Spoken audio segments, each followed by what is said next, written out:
elle te remarque même pas. C'est pour elle, en fait, tu n'existes même pas. Elle ne reconnaît même pas ton existence. Elle témoigne une certaine peur. On a l'impression que dans sa tête, l'agression a déjà eu lieu.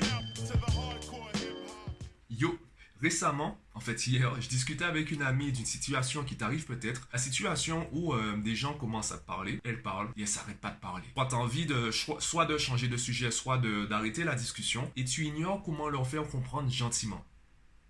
Comment faire? Évidemment, tu vas peut-être pas rester jusqu'à la fin, donc je vais d'abord donner la version courte des réponses et ensuite je donnerai la version longue. Donc déjà, la réponse elle est en deux parties. Première partie, premier problème, pourquoi ça t'arrive? Réponse courte, ça t'arrive parce que tu attires ce type de situation. Deuxième partie, comment changer cela? Ben, la réponse est toujours la même, il faut changer tes habitudes quotidiennes. Passons maintenant aux réponses longues. Pourquoi ça t'arrive? Imaginons, allez, mets-toi dans la peau d'un agresseur. Tu rencontres trois personnes différentes. Alors c'est pas un groupe de personnes, ce sont trois personnes isolées. Il y a de l'espace entre chaque personne. Première personne, ta première potentielle victime, elle te remarque même pas. C'est pour elle, en fait, tu n'existes même pas. Elle ne reconnaît même pas ton existence. Elle ne se soucie pas du tout de toi. Deuxième personne, elle te remarque. Et tu sens dans son regard qu'elle est prête à se défendre. Elle a senti un danger potentiel chez toi et elle te montre avec son langage corporel qu'elle ne se laissera pas faire. Troisième personne, elle te remarque elle aussi. Elle témoigne une certaine peur. On a l'impression que dans sa tête, l'agression a déjà eu lieu. Parmi ces trois personnes, quelle est la personne que tu choisiras comme victime? Alors, ce que je dis n'est pas une science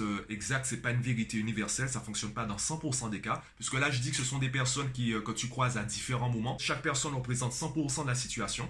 Donc, ce que je dis, c'est à prendre avec des pincettes. Il y a plus de chances, statistiquement, que tu choisisses la troisième personne comme victime. La deuxième personne, elle te remarque. Donc, tu vois une porte, sauf que la porte est fermée. Elle te montre qu'elle ne te laissera pas entrer. La première personne, elle, il n'y a pas de porte. Elle te remarque même pas. Et la troisième personne, il y a une porte et la porte est grande ouverte. C'est pour cela que je dis que tu attires ce type de situation. En fonction de ton attitude, et ça fonctionne pas dans 100% des cas, tu vas attirer plus de situations qu'une autre personne qui aura une autre attitude. Je rappelle aussi que tes souvenirs concernent les situations que tu as vécues et surtout les situations que tu as remarquées. Donc, il faut que tu changes tes habitudes quotidiennes, il faut que tu changes l'aspect de ta personnalité qui te fait remarquer ce type de situation, qui te donne un comportement qui inspire les autres à te parler sans s'arrêter. Alors, pour bien comprendre d'où doit venir le changement, je vais prendre un autre exemple très simple. Imaginons, tu vas à la salle de sport et tu vois des gars soulever 100 kg développé couché. Et tu te dis, j'aimerais bien faire la même chose. Tu te rapproches d'eux et tu leur demandes comment moi je peux faire pour soulever 100 kg aussi au développé couché. Ils vont d'abord te répondre, s'ils sont sérieux, ils vont d'abord te répondre, ben comment ça à ton niveau? Il y a une progression. Ton problème, c'est que tu cherches une méthode, un raccourci rapide pour régler une situation. Donc tu essaies de changer le résultat sans changer le processus. Commence déjà par te dire non. Par exemple, les pensées que tu as au quotidien, les scénarios négatifs qui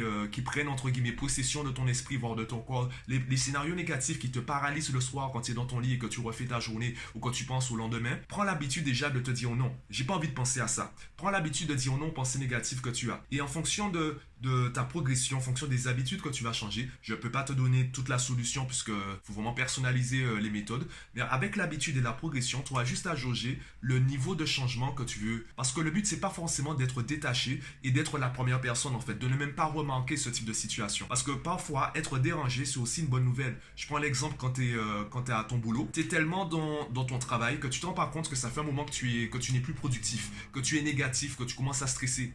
Et là, d'un coup, il y a un collègue qui débarque et qui t'interrompt. Au début, tu es énervé, tu es frustré parce qu'on t'empêche de travailler. Mais au bout de quelques minutes, tu commences à te détendre. Tu commences à rigoler avec ton collègue. Et au bout de 10 minutes, tu te rends compte que l'interruption de ton collègue, c'est ce dont tu avais besoin pour prendre du recul par rapport à ton travail et repartir sur une base plus saine. Donc, retrouver ta productivité. Le but, c'est pas forcément d'être totalement détaché de ce type de situation. C'est surtout de pouvoir, entre guillemets, contrôler déjà ta réaction lorsque la situation débarque et aussi le nombre de situations similaires que tu attires dans ta vie. Dis-moi ce que tu penses de la vidéo. Je pense qu'elle est un peu plus longue que d'habitude.